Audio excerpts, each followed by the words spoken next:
U.S. President Donald Trump made a statement regarding the upcoming meeting between Ukrainian President Volodymyr Zelenskyy and Russian leader Vladimir Putin, noting that in order for it to take place, he would have to intervene. I will probably have to intervene. They hate each other so much that they can barely speak. They are simply unable to talk to each other. The American president did not answer the question about the possible timing of such a meeting, only noting that it would happen relatively soon. Talks about a personal meeting between Zelenskyy and Putin intensified after negotiations between the Russian dictator and Donald Trump in Alaska. However, later on, this idea was rejected in Russia. Putin stated that he was ready to meet with the Ukrainian president in Moscow, but Zelenskyy rejected this proposal. At the same time, Donald Trump accused Europe of not imposing tough enough sanctions against Russia, emphasizing that further U.S. steps on sanctions would depend on whether European countries strengthen their own restrictive measures. Listen, Europe, they're my friends, but they're buying oil from Russia, so you can't expect us to be the only ones acting at full capacity. I don't want them to buy oil. Speaker of the House Mike Johnson, who blocked aid to Ukraine in 2024, stated that the time for new sanctions against Russia has long since come. However, the U.S. Congress will not pass them without agreement from the American President Donald Trump. At the same time, Congress is planning to revive Senator Lindsey Graham's bill on hellish sanctions against Russia. The idea is to put to a vote as a single package the budget bill, which the Republicans need, and the bill on sanctions against Russia.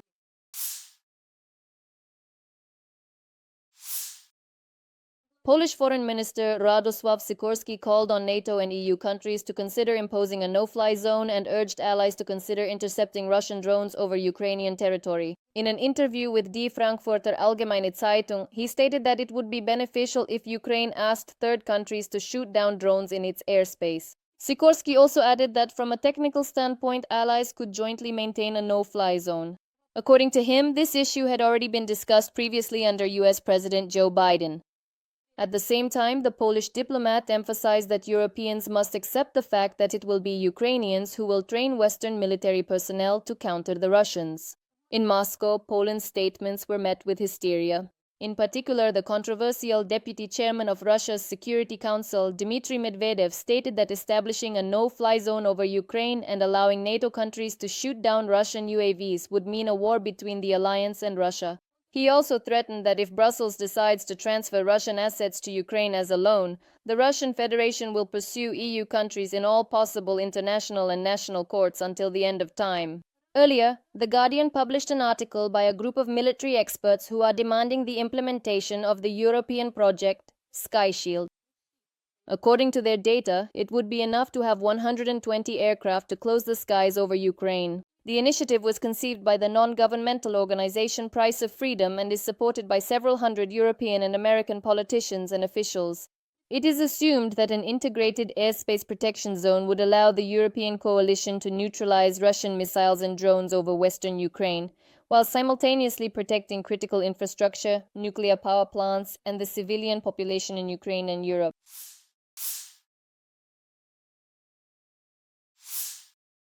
Ukrainian forces have cleared Pankovka and the surrounding areas in the Donetsk region of Russian troops.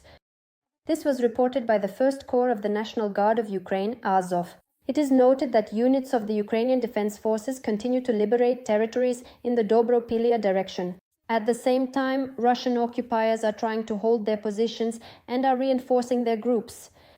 To increase offensive potential, additional reserves have been redeployed to the area of responsibility of the 1st Corps of the National Guard of Ukraine, Azov.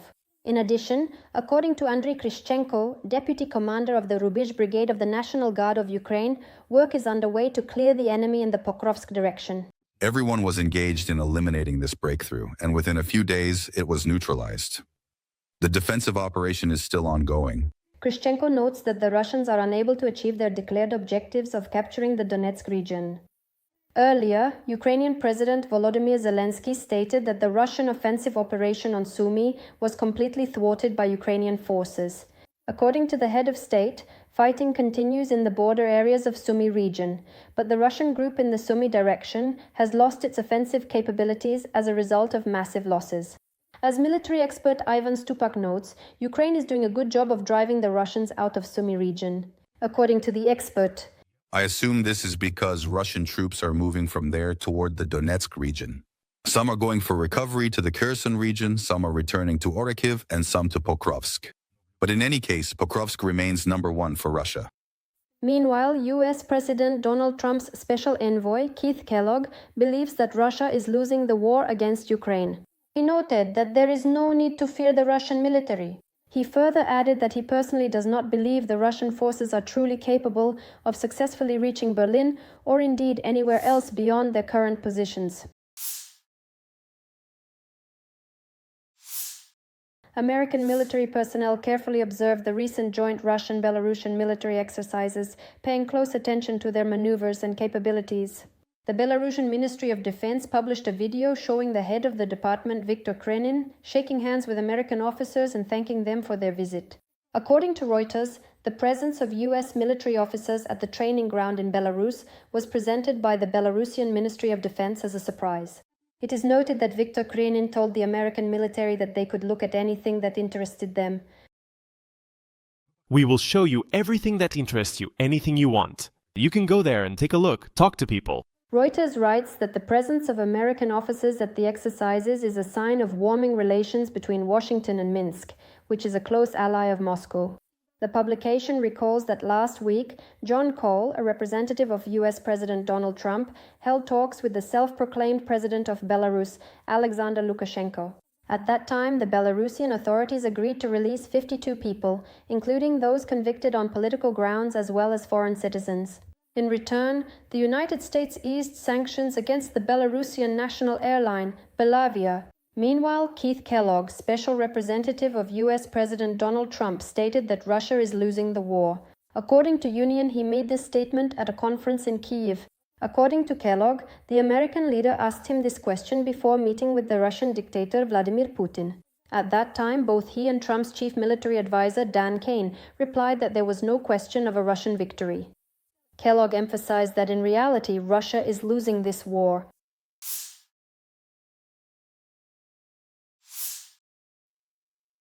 The President of the United States of America, Donald Trump, announced a phone conversation with Chinese leader Xi Jinping. On his social network, he wrote that the conversation will take place this Friday, September 19th. Trump also added that the major trade meeting in Europe between the US and China went very well. Meanwhile, it has become known that US President Donald Trump may meet with Russian dictator Vladimir Putin during his visit to Malaysia in October this year. According to the publication New Straits Times, the summit of the Association of Southeast Asian Nations will take place there, to which both the American president and the Kremlin dictator have been invited. Trump has already confirmed his intention to join the summit, despite certain trade disagreements. In addition, Chinese Premier Li Qiang will also attend the summit. However, there is no talk yet of a visit by Chinese leader Xi Jinping. Malaysian Prime Minister Anwar Ibrahim stated, We are lucky. Despite the issue of tariffs, President Trump called me and informed me that he will visit Malaysia next month. Premier Li Qiang will also be present. However, trade relations between Russia and China have faltered. According to Reuters, Beijing's exports and imports in trade with Moscow dropped sharply in August this year. Chinese exports to Russia decreased by 16.4% year-on-year, marking the largest decline since February. Imports originating from Russia also experienced a significant decline, falling by a substantial 17.8%, whereas in the preceding month of July they had actually demonstrated a noticeable increase of 4.4%.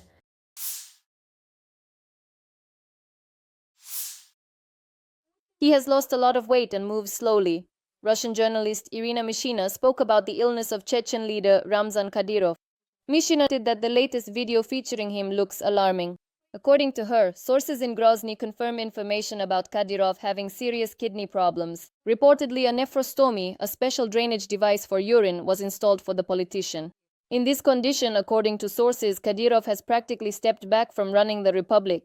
Key functions have been taken over by the head of the Chechen government, Magomed Daudov, and the security bloc will supposedly be concentrated in the hands of Kadyrov's son, Adam. Back in early August, local television showed Kadyrov inspecting the construction of the Putin district in Grozny. In the footage, he moves slowly and with discomfort. Similar signs were noticed in a September report about his visit to an educational center. At the same time, the camera operators limit themselves to brief, formal shots from a distance. A nephrostomy, which is used for patients with severe kidney problems, allows them to live for years but requires limiting physical activity and leading a cautious lifestyle. Also, the day before, Kadyrov spoke about his son Adam as a possible successor. In an interview with RIA Novosti, the head of Chechnya noted that his 17-year-old son Adam is following the same career path that he did before leading the republic. Adam grew up by my side, so he already has a wealth of experience and knowledge. He also has practical experience. When I was appointed to the position of First Deputy Prime Minister of the region, I was also young. Nevertheless, Vladimir Vladimirovich entrusted me with this post. Adam is also doing well, and I have no complaints, although as his father, I expect much more from him. The head of Chechnya also added that his son has not received any undeserved awards. He said that everyone who has given Adam awards has done so for his specific achievements. If you don't believe me, you can talk to him yourself and see that he's a wonderful guy, Kadyrov said.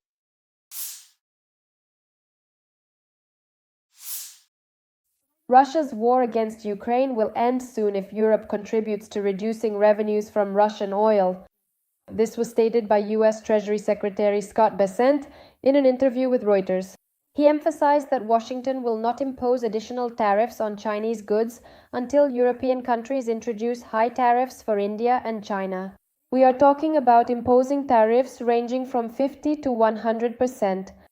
The finance minister criticized some European countries for purchasing Russian oil. Bessent stated, I guarantee you that if Europe imposes significant secondary tariffs on buyers of Russian oil, the war will end in 60 or 90 days. Bessent added that the United States is ready to cooperate with European countries to consider tightening sanctions against Russian companies, including major oil companies such as Rosneft and Lukoil. Earlier, U.S. President Donald Trump accused Europe of not imposing tough enough sanctions against Russia. According to him, NATO and Europe are not doing their job as they continue to buy Russian energy resources. The American president emphasized that he is ready to increase pressure on Russia, provided that Europe takes corresponding actions. Meanwhile, Ukrainian President Volodymyr Zelenskyy said in an interview with Sky News that the only way to end the fighting is through clear and reliable security guarantees. In the opinion of the head of state, this is possible if U.S. President Donald Trump takes a principled stance and takes steps that would make the Russian dictator Vladimir Putin fear him. Zelenskyy emphasized that the United States is capable of providing Ukraine with enough air defense systems and adopting sanctions that would deal a powerful blow to the Russian economy. U.S. President Donald Trump may meet with Ukrainian President Volodymyr Zelenskyy next week. This statement was made by U.S. Secretary of State Marco Rubio. According to him, no other leader in the world has done more to end this war than Trump.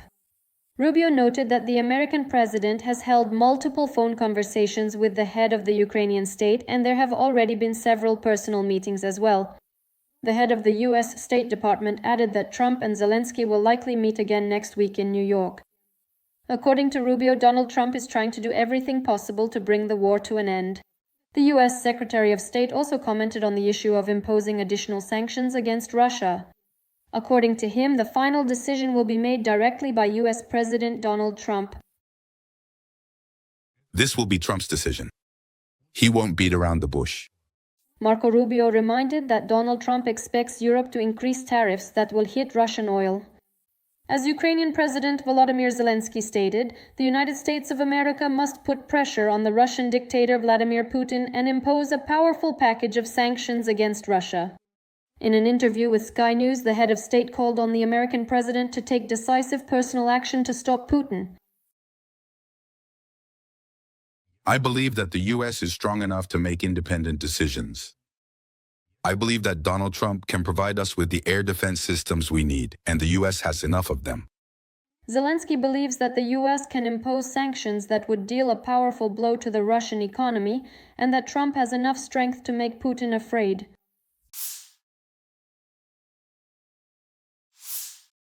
On the morning of September 16th, a fire broke out in Moscow. Thick black smoke can be seen from several districts of the Russian capital. According to Telegram channels, the fire started on the grounds of the former ZIL factory. Soon it became known that the roof of a building under construction in the Chagall residential complex was on fire.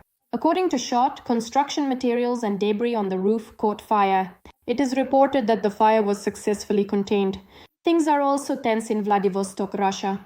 On the morning of September 16th, the Shchitovaya district was cordoned off by the military and traffic police stopped all vehicles. According to public sources, local residents reported hearing loud noises. Soon after, the authorities in Vladivostok claimed that there had allegedly been gas equipment explosions in the Shchitovaya district. According to TSN, citing sources in the Shchitovaya settlement area, the main intelligence directorate eliminated occupiers involved in war crimes in Ukraine. There are reports of dead and wounded from the 47th Separate Air Assault Battalion of the 155th Separate Guards Marine Brigade, which took part in the battles near Kyiv, Vuhledar, Mariupol, and in the Kursk and Pokrovsk directions. In the evening of September 15th, the territory of the aggressor country, Russia, was once again attacked by drones. Local public pages reported loud explosions in Kursk. Later, the Russian Ministry of Defense claimed to have shot down 87 drones. Meanwhile, the General Staff of the Armed Forces of Ukraine confirmed the strike on the Saratov oil refinery in Russia. The agency reports that the attack was carried out on the night of September 16th. Explosions and a fire were recorded in the area of the facility. The results of the strike are being clarified. As noted by the General Staff of the Armed Forces of Ukraine, the Saratov oil refinery specializes in producing more than 20 types of petroleum products.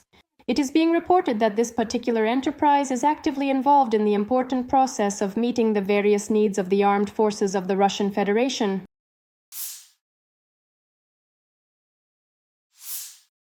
Russians have been advised to forget about easy trips to Europe for the next 10 to 15 years. According to the Telegram channel Kremlin Snuffbox, EU Commissioner Magnus Brunner confirmed and from the channel's perspective made several statements. On the one hand, he threatened to tighten visa restrictions for Russian citizens until the end of 2025. On the other hand, he said that the EU cannot completely ban the issuance of tourist visas to Russians. Kremlin Snuffbox writes that a representative of the Russian Foreign Ministry explained the situation as follows. There will most likely not be a complete and official ban on issuing Schengen visas to Russian citizens, but traveling to Europe will become extremely difficult. Many will not be granted visas, and many will not be allowed to cross the border. This especially applies to well-known Russians. The West will definitely create problems for them. Kremlin Snuffbox also refers to a source allegedly close to Vladimir Putin. Supposedly, he spoke in even stronger terms. Frankly speaking, people will have to forget about traveling to Europe, I think for 10 to 15 years. And that's just as well. Why would a normal Russian even want to go there? In the West, you could be deceived, arrested, and so on. We don't need those visas. We have other priorities. The Italian news agency ANSA reported that the European Commission may include in the 19th package of sanctions against Russia a ban on issuing tourist Schengen visas to citizens of the aggressor country. The reason is the large number of Russian Federation citizens traveling to the Schengen zone in the summer of 2025. The Telegraph reported that in 2024, the number of Russians staying in hotels in Italy and France increased by more than 19%. Bild reported that Germany wants to push for a stricter visa regime for Russians. The document prepared in Berlin contains a demand for the European Commission to fully implement the recommendations from 2022. Visas for Russian tourists should be significantly reduced. Meanwhile, Estonia has initiated a bill that will close the border with Russia. Discussions about closing the land border with Russia are underway in Latvia and Lithuania. Finland has maintained a complete closure of its border with the Russian Federation, closed the border from the Belarusian side, and so has Poland.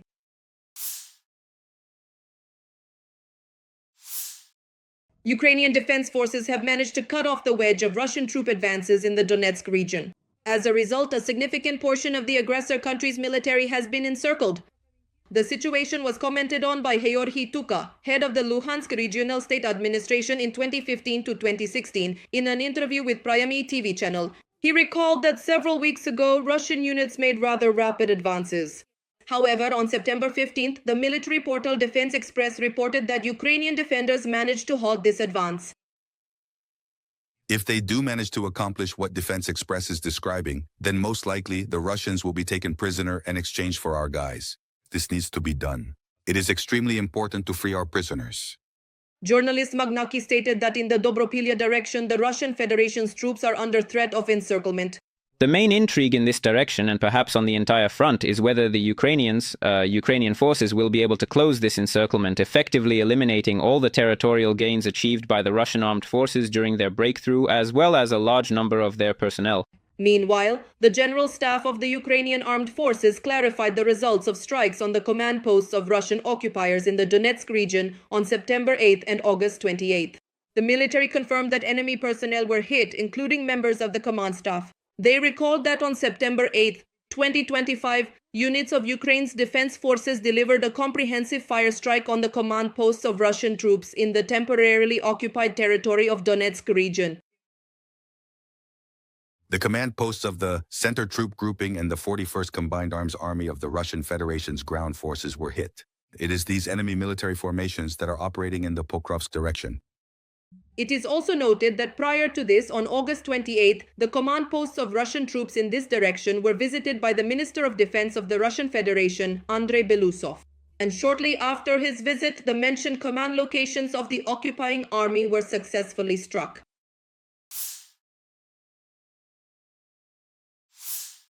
The President of the United States has made a new statement regarding the aggression of the Russian Federation against Ukraine. Donald Trump stated that the Ukrainian leader Volodymyr Zelenskyy will be forced to sign a ceasefire agreement with Russia.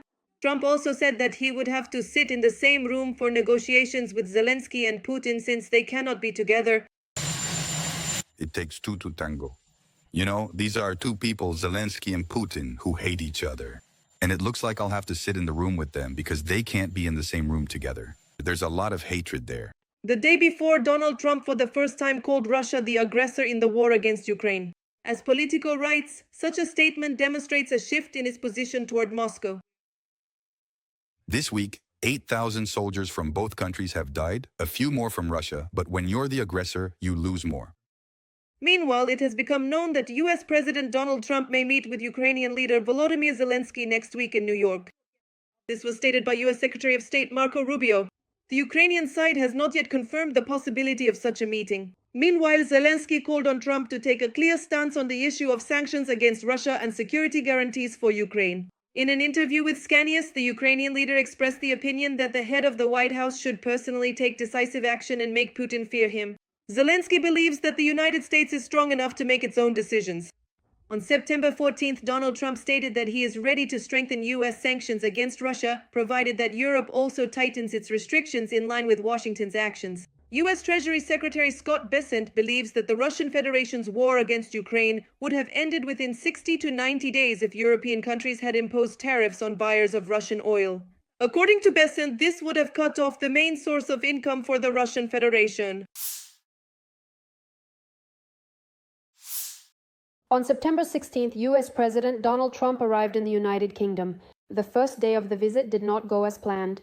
There, activists in particular projected a giant image of Trump together with Jeffrey Epstein, who was convicted of sexual offenses, onto Windsor Castle. Police have already detained 4 people on suspicion of malicious communications.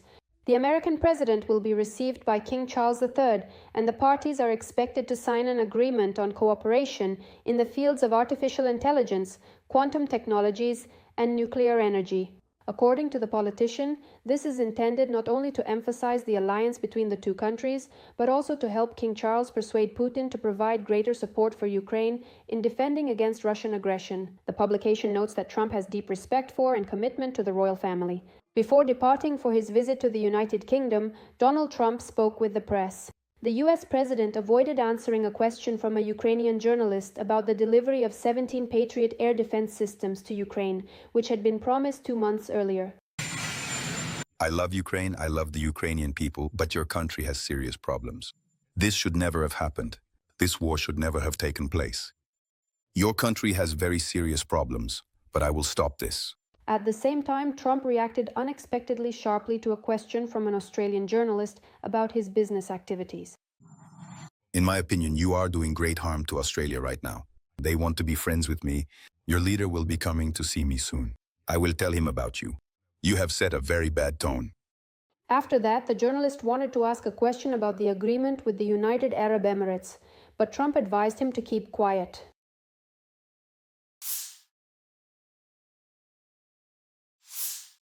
NATO countries are strengthening their defenses.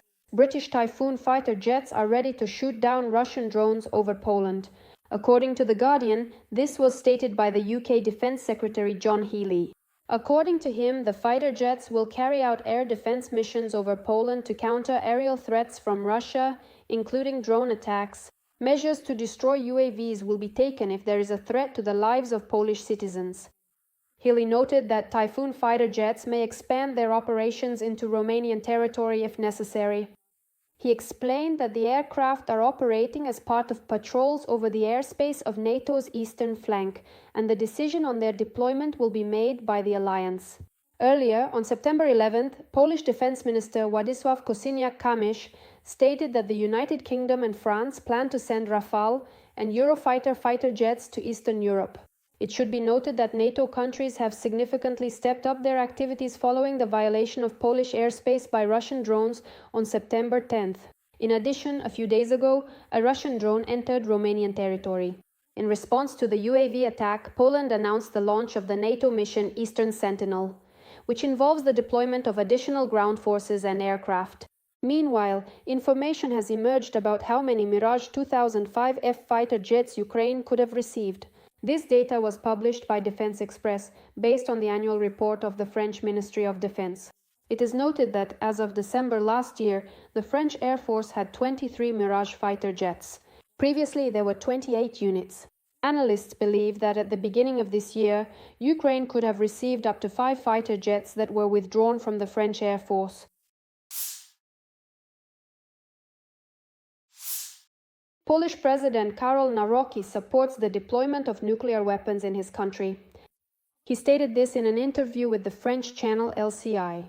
When asked by a journalist whether he hopes that French nuclear weapons will be stationed in Poland, the Polish leader answered affirmatively. He stated, "As the President of the Republic of Poland, I believe that Poland should participate in nuclear sharing. It is imperative that the nation should develop and maintain its very own nuclear energy, civilian and military capabilities. The partnership between Poland and France is based precisely on this." Navrotsky emphasized that he wants to do everything to ensure security guarantees for Poland and believes that his country should participate in nuclear sharing. Such statements by the President of Poland come against the backdrop of nuclear weapons being deployed in neighboring Belarus. Just recently, they boasted that during the joint West 2025 exercises with Russia, they practiced the deployment of the Oreshnik missile system. As is known, it is capable of carrying nuclear warheads. Earlier, Karol Nawrocki signed a decision allowing foreign armed forces to remain on Polish territory.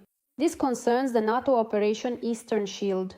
This happened after, on September 10th, Russian drones violated Polish airspace.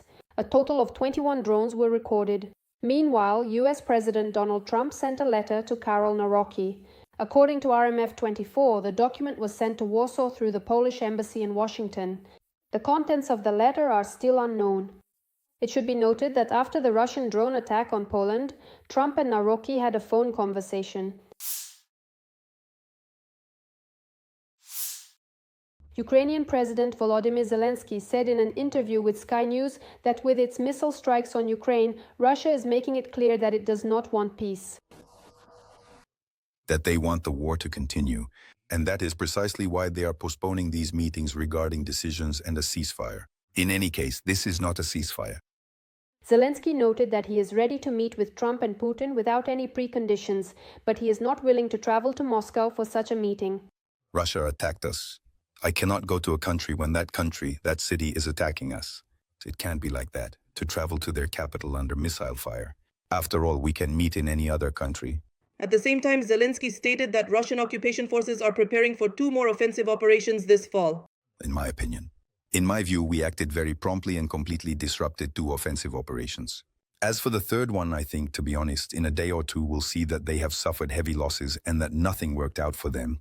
But I need another day or 2 before I can say this publicly. According to Zelenskyy, things went even worse for the Russian invaders than they had expected. The president of Ukraine suggested that Poland would not be able to save people if they were subjected to a massive air attack. They are not at war, so it's understandable that they are not prepared for such things. But even if you compare 810 and we shot down more than 700, while they had, I think, 19 drones and shot down 4. They didn't have missiles flying at them, and there were no ballistic attacks. And of course, they won't be able to save people if they face a massive attack.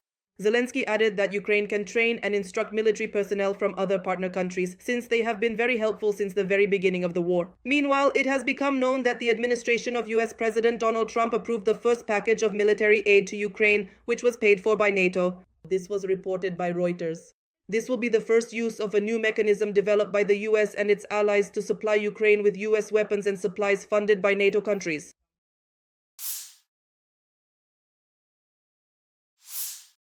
Russia is withdrawing its troops from Belarusian territory after the Russian-Belarusian military exercises Zapad 2025. This was stated at a briefing by the representative of the State Border Guard Service of Ukraine, Andriy Demchenko. He noted that the exercises ended on September 16th, and now there is a withdrawal of Russian forces from Belarusian territory. Now that the most active phase has concluded, they are currently in the process of preparing their departure towards Russian territory. It is our sincere hope that they will indeed continue to proceed in that specific direction, and that there will not be any other unforeseen developments that could potentially threaten the security of our country. According to him, the number of Russian forces involved in the exercises on the territory of Belarus this year was insignificant. Nevertheless, despite this, Ukrainian intelligence units, the Ministry of Defense, and the State Border Guard Service continue to monitor how the situation is developing in Belarus after the exercises have ended. Demchenko noted that this direction will continue to pose a threat as long as Belarus does not stop supporting the aggressor country, Russia. According to the representative of the border service, there were no provocations during the exercises. We were thoroughly prepared for a wide variety of potential situations, including the possibility of deliberate provocations occurring at our national border, as well as sophisticated information-based attacks. But if we speak specifically about the direction of the border with Ukraine from the territory of Belarus, no particular threats to our country have been observed. Against the backdrop of the Russian-Belarusian military exercises, European countries have strengthened their defenses.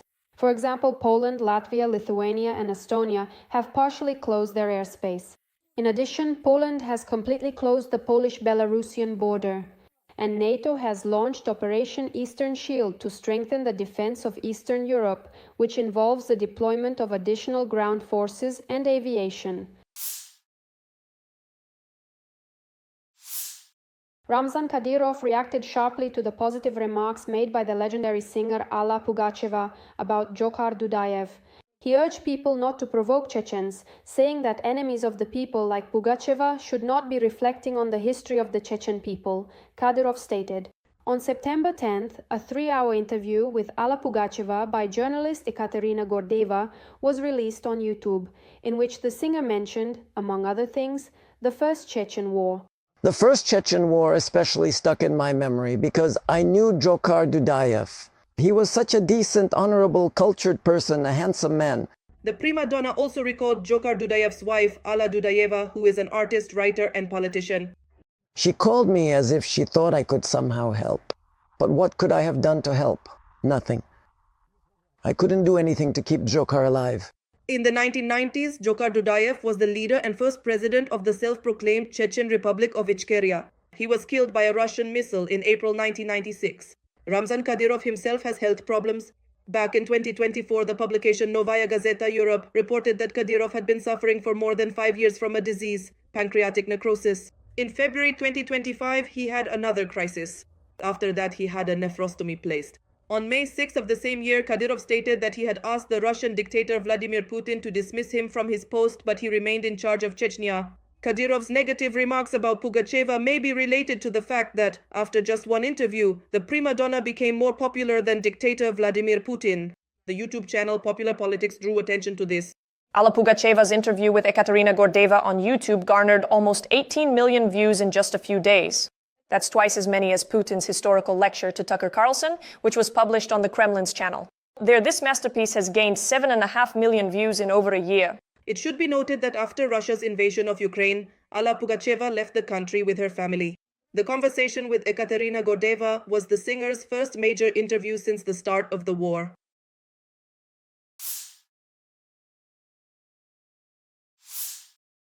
US President Donald Trump stated that the dictator of the Russian Federation, Vladimir Putin, let him down. The US has resolved 7 wars. I thought the war in Ukraine would be the easiest option because of my relationship with President Putin. But he let me down. He really let me down. Trump emphasized that Putin is killing a lot of people and is losing more people than he is killing. At the same time, the US president stated that Russia's aggression against Ukraine will be brought to an end. He added that he is counting on good news regarding a peaceful settlement in Ukraine. The British Prime Minister emphasized that Putin has shown his true colors as the largest offensive since the Russian Federation's invasion of Ukraine is currently underway, and added that he discussed Russia's war against Ukraine and additional pressure on the Russian Federation with Trump. At the same time as Donald Trump's speech in Britain, the Russian dictator Vladimir Putin, at a meeting with leaders of the parliamentary faction, stated that there are 700,000 Russian occupiers on the front lines in Ukraine. There are more than 700,000 people on the line of combat contact. Let us recall that after the meeting between the Russian dictator Vladimir Putin and US President Donald Trump in Alaska, Russia's massive strikes on peaceful Ukrainian cities only intensified. Polish Foreign Minister Radosław Sikorski pointed out that such attacks indicate that Russia is not ready for peace. Ukrainian President Volodymyr Zelenskyy has repeatedly stated that he is ready to meet with Putin, because only this format of negotiations can bring peace closer. In turn, the head of the Kremlin has also claimed to be supposedly ready to meet, but there has been no concrete action from Moscow so far. Recently, the American president himself stated that the US could deliver a strong blow to Russia through sanctions. The targets would be Russian oil and banks. Trump also confirmed at a press conference in Britain that the power of the Russian Federation depends on oil prices. He noted that if the price of oil falls, Putin will have no choice but to end his aggression against Ukraine.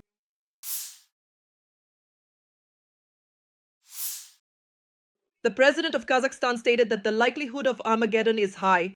That is exactly how he described the risks of nuclear conflict at the Congress of World Religious Leaders in Astana. Experts assess the likelihood of such an Armageddon as the highest it has been in recent decades. Unfortunately, instead of constructive initiatives and a policy of détente, confrontational thinking is gaining momentum in the world, geopolitical rifts are widening, and social tension is growing. The president of Kazakhstan has repeatedly spoken about the importance of nuclear disarmament. In May of this year, citing international experts, Tokayev stated that the risk of nuclear warheads being used is increasing, and this could happen due to miscalculation, accident, or escalation. One of the Russians' favorite threats is the use of nuclear weapons, the quality and accuracy of which is debatable. During testing in Russia, a Sarmat nuclear intercontinental ballistic missile exploded right in the silo. Experts suggest that the cause was problems with the liquid propulsion system, according to Der Spiegel. At the same time, the president of the Russian Federation, Vladimir Putin, claimed that the Russian Sarmat can bypass all modern missile defense systems, as it possesses superior tactical and technical characteristics.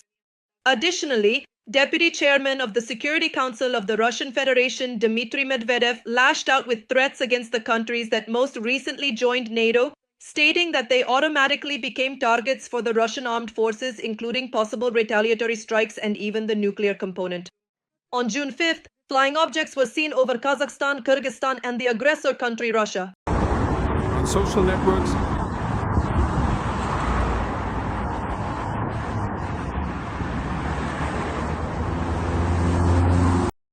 information spread that it was a Russian experimental ballistic missile called Oreshnik. At that time, Kazakhstan's Ministry of Defense denied the report about the missile and emphasized that no violations of Kazakhstan's airspace had been recorded. The Ministry of Defense suggested that the glowing objects in the sky were the remains of debris from a spacecraft. Earlier, Forbes reported that the Russian Federation had launched an Oreshnik ballistic missile toward Kiev, but it fell on Russian territory.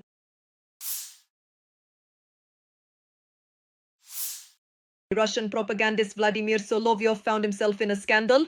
In his TV segment about the Russian Federation's army, details of the interior revealed the location of the Rubicon base, which belongs to the elite drone unit of the Russian army. The investigation was carried out by journalists from Radio Svoboda, who exposed the propagandist's major blunder. As it turned out, the base is not located in a secret bunker at all, but in the Patriot Exhibition Center near Moscow, the very place where army shows and exhibitions for tourists are held. It was the details from Solovyov's video, not the official videos from the Ministry of Defense or Rubicon itself, that made it possible to pinpoint the exact location. In May 2025, this center was hit by a Ukrainian drone called Lyuty. Journalist Mel Kaneker revealed who the Rubicon unit reports to. an important discovery. Within the Russian army, Rubicon is overseen by the Directorate for Advanced Inter-Service Research and Special Projects. This little-known military structure, which has nevertheless been actively involved in negotiations with Iran, may also be responsible for the Shaheds, and for all relatively effective projects of the Russian Ministry of Defense related to modern technologies.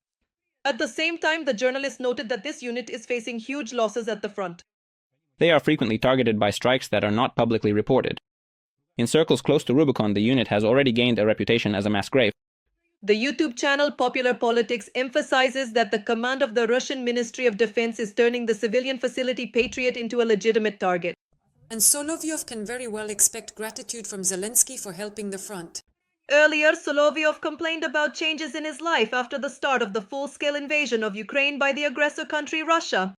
After all, he dreamed of spending his old age quietly, but instead he has to travel to the front.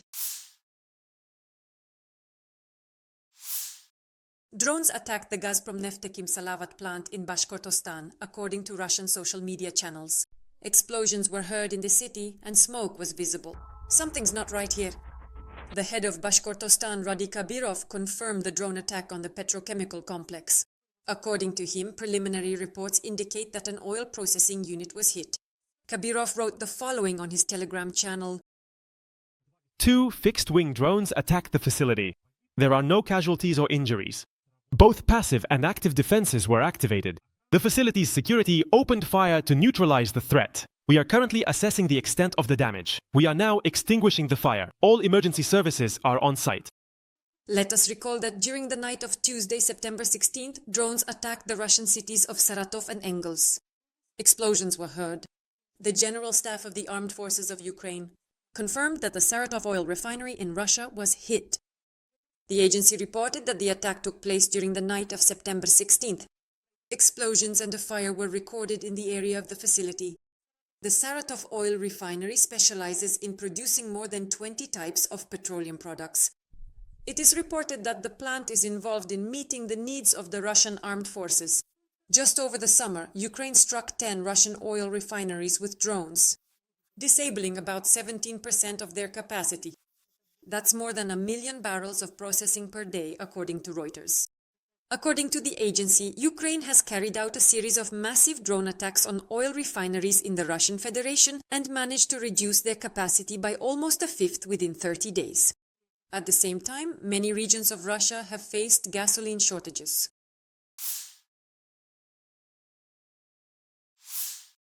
King Charles III delivered a speech and made a statement in support of Ukraine. This took place during a banquet procession in St. George's Hall at Windsor Castle, where the President of the United States, Donald Trump, his wife, Melania Trump, and other American officials were present. Today, as tyranny once again threatens Europe, we and our allies are uniting in support of Ukraine to deter aggression and ensure peace. At that moment, the American leader simply nodded. The British monarch recalled Trump's efforts to establish peace throughout the world. The king noted his personal dedication to seeking solutions for some of the world's most difficult conflicts. Interestingly, US President Donald Trump has been criticized for breaking protocol during his state visit to Britain when meeting with King Charles. 2 such incidents were caught on camera by American TV channels that were broadcasting from the castle. In particular, during his visit to Windsor, Trump patted King Charles III on the back.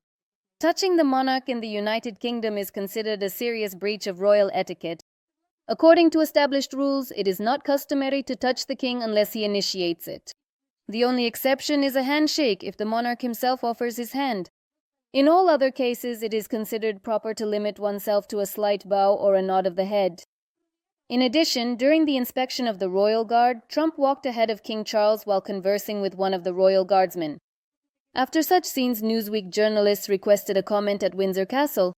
A source from the royal family told the publication that, according to protocol, the head of state making the visit always goes first. In the video filmed before the inspection of the honor guard began, it is clear that King Charles invites Trump to walk ahead of him. It also became known that Trump's plane, on its way to the UK, nearly collided with a passenger airliner over New York, according to Bloomberg. According to the agency, the air traffic controller noticed the dangerous approach and instructed the crew to change course to avoid a collision.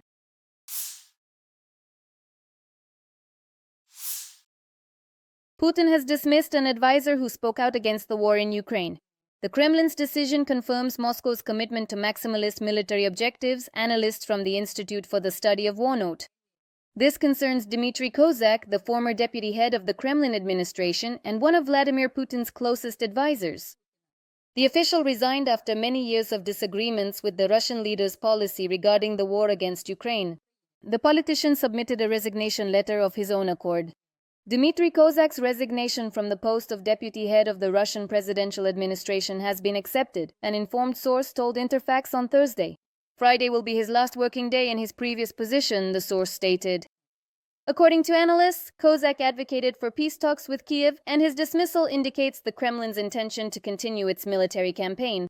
Kozak was the only participant at the Security Council meeting on February 21, 2022, who spoke out against a full-scale invasion of Ukraine. That is why, immediately after the war began, Putin removed Kozak from work related to Ukraine and excluded him from the information agenda. Kozak also oversaw the Kremlin strategy in Ukraine until 2022, after which part of his authority was transferred to Sergei Kirienko. The politician's departure strengthens Sergei Kirienko's position in Putin's administration. He has already taken control of the Kremlin's portfolio on Moldovan affairs and is influencing strategy in Ukraine. The fact that Putin does not want peace is also evidenced by Donald Trump's failed attempts to bring Moscow to the negotiating table. Before departing for the United Kingdom, the US president stated that Ukrainian President Volodymyr Zelenskyy would have to reach an agreement with Moscow to end the war in Ukraine. Trump did not specify exactly what kind of agreement he was referring to. The American leader also allowed for the possibility that he would be present at potential negotiations between Volodymyr Zelenskyy and Vladimir Putin. It is not yet time to demand that the Kremlin agree to a ceasefire in Ukraine.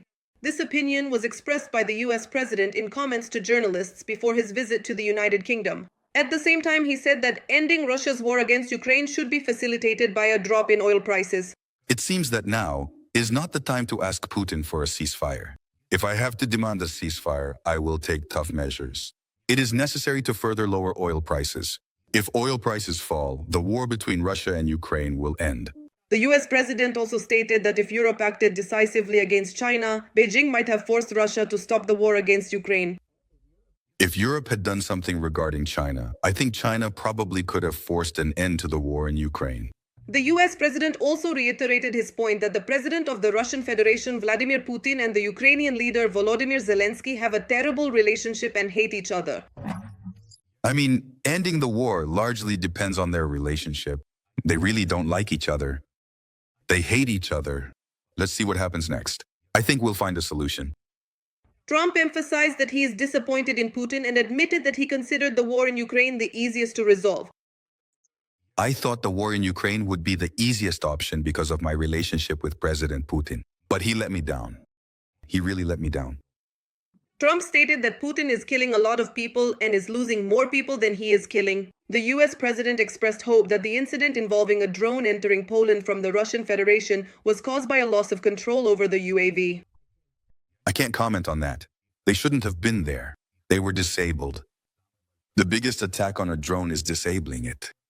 At the same time, the US president stated that Russia's aggression against Ukraine will be brought to an end. And he added that he is counting on good news regarding a peaceful settlement in Ukraine. Allies have come up with an alternative to NATO for Ukraine. Since Kyiv has little chance of joining the alliance, its Western allies have adopted an alternative strategy to help repel Russian aggression, writes The Washington Post. The publication notes that this refers to military investments in Ukraine's defense industry so that it can better defend itself. It is noted that if this strategy works, then Ukraine's defense industry will eventually be able to help equip the American and European armies with modern drones and other military equipment that is being developed in the context of the war with Russia. The article states that one of the latest achievements in Ukraine's domestic arsenal is a quadcopter drone capable of bypassing Russian jamming devices, flying more than 20 kilometers, and dropping 6 kilograms of guided explosives on tanks and other valuable targets. Ukrainians are also world leaders in drone technology. Currently, the US is working with Ukrainians to ensure the exchange of drone technologies, which is very important, said Keith Kellogg, the Trump administration's special envoy to Ukraine, at a press conference in Kyiv. Meanwhile, the European Commission has adopted the 19th package of sanctions against Russia, said European Commission spokesperson Paola Pinho, as reported by The Guardian. As part of the package of measures, the EU is lowering the oil price cap to $47.60 per barrel and is banning the import of Russian liquefied gas into Europe. A complete ban on transactions has been imposed on Rosneft, Gazprom Neft, and other companies, including some in China. Sanctions are also being imposed against another 118 ships of the Shadow Fleet, as well as blocking operations for a number of banks in Russia and third countries.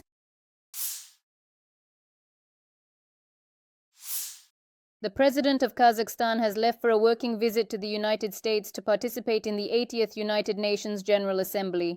Earlier, at the Congress of Leaders of World and Traditional Religions in Astana, he stated that the likelihood of Armageddon is high. This is exactly how Tokayev spoke about the risks of nuclear conflict. The president of Kazakhstan has repeatedly spoken about the importance of nuclear disarmament and that the risk of using nuclear warheads is increasing. And this could happen due to miscalculation, accident, or escalation. The country that likes to threaten with nuclear weapons is the Russian Federation. The country's top leadership has repeatedly threatened to launch weapons of mass destruction against peaceful nations. Meanwhile, Tokayev stated that Kazakhstan does not intend to join BRICS. According to him, he is guided by pragmatic considerations and believes that partner status in the organization is sufficient. He noted that the question is about the usefulness of full membership. And he pointed out that BRICS has neither a charter nor a secretariat nor any programs. Back in 2022, the president of Kazakhstan personally stated in the presence of Russian President Vladimir Putin that he does not recognize the quasi-state entities in Donbass. We do not officially recognize the independent statehood of Taiwan, nor the self-proclaimed independence of Kosovo, nor the disputed territory of South Ossetia, nor the breakaway region of Abkhazia. And quite apparently, this established principle of non-recognition will also be consistently applied to other similar quasi-state territories, which, in our considered view, unequivocally include the regions of Luhansk and Donetsk, both of which are currently experiencing significant geopolitical tensions and international scrutiny. The director of the Institute for Strategic Security Studies, Pavel Lyusyansky, stated that Russia wants to seize 3 northern regions of Kazakhstan. That is precisely why President Tokayev went against the dictator Vladimir Putin. He noted that in Kazakhstan, they have always understood the danger coming from the Russian Federation. The border between Russia and Kazakhstan has come to a standstill. At 3 customs checkpoints on both sides, multi-kilometer-long traffic jams of trucks have formed. There are no official explanations from either side, only rumors about new procedures and additional inspections. The Russian portal Business FM also reported on the traffic jams at the border. A businessman contacted their editorial office and reported queues at the border crossings, which, by modest estimates, will take a week to get through.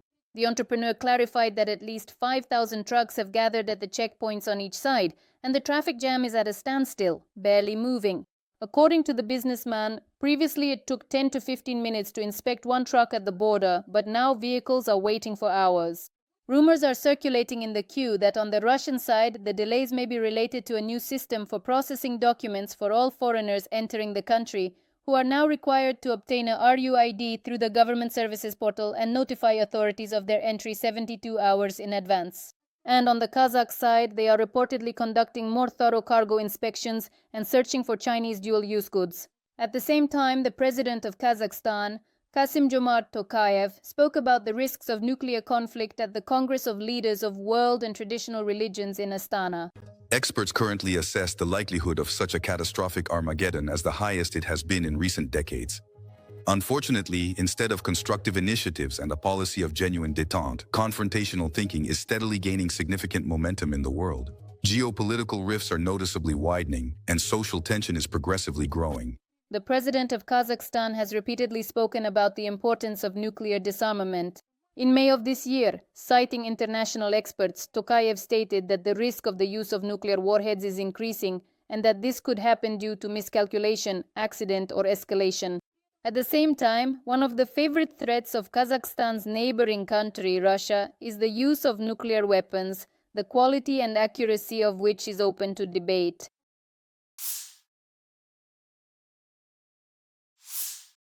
The armed forces of Ukraine flooded and damaged a pipe that Russian invaders were trying to use to advance toward Kupiansk. Our artillery is stopping their attempts to move forces across the Oskil River by boat. This was reported by the Operational Command North of the Ukrainian ground forces. It is noted that the situation in the Kupiansk direction remains tense. The city is a strategic target for the enemy.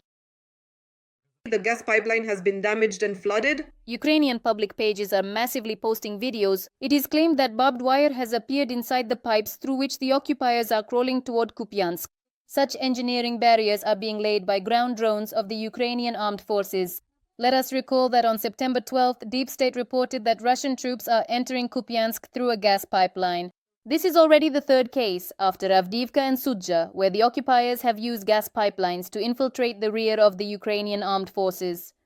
According to Deep State, the Russians have built an entire logistical artery. The entrances to the pipeline are located in the area of Lyman Pershai. Specially designed wheeled carts are used for moving inside the pipeline, as well as electric scooters where the height allows. The route to the outskirts of Kupiansk takes about 4 days. Therefore, special rest areas and food supplies have been set up along the way. It is claimed that in this way, organized enemy groups were able to reach Radkivka without significant losses, and from there move south into the forest they control. After that, they dispersed in Kupiansk and made their way to the railway. According to the Operational Command North, counter-sabotage measures are currently being carried out.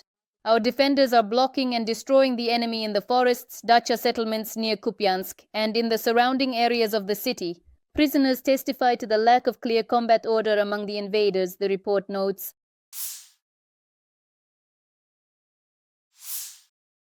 There has been another earthquake in Kamchatka. And it's shaking again, quite noticeably even now, and it shook pretty hard indeed with considerable force. When is this finally going to stop, huh? How long has it been? Every day it's already turning into some kind of nightmare. According to the US Geological Survey, the earthquake had a magnitude of 7.8. Later, the region's governor, Vladimir Solodov, stated that according to updated data, it was 7.2. The new earthquake triggered a series of tsunami warnings in the region. Experts are predicting possible waves up to 1.5 meters high. Eyewitnesses complain that it's very hard to get used to such earthquakes. One of the local residents said that this isn't the first time he's experienced an earthquake. The forecasts, of course, are discouraging, you could say. I was born here, have lived for 66 years, and I know Kamchatka well. It's a shame, of course, that now my grandchildren have become afraid of all these earthquakes. Well, you know, it's been shaking for 2 months already. Another local resident shared her experience of living through the earthquake. Then everything started swaying more and more strongly, really very strongly. All the bottles and creams fell off my dressing table. The experience, of course, was terrifying. This is not the first earthquake in Kamchatka this year. On July 30th, an earthquake with a magnitude of 8.8 became the strongest in the world in the past 14 years and the strongest in the region since 1952. Over the following 2 weeks, several more or less powerful earthquakes occurred in the region. The largest of these was the earthquake on September 13th, whose magnitude was estimated between 7.1 and 7.7. Military and political expert Alexander Musienko reports that there is a theory that the powerful earthquake and tsunami near Kamchatka were caused by an explosion carried out by the Russian Federation. In this way, they, with China, want to test the capabilities of a new dangerous weapon that is capable of causing natural disasters and catastrophes. This could be tectonic or nuclear weaponry. Meanwhile, the Telegram channel CHP Kamchatka reports that on September 19th, the Shiveluch volcano became active. It spewed ash up to 4.5 kilometers high. The ash plume stretched 20 kilometers to the north of the volcano.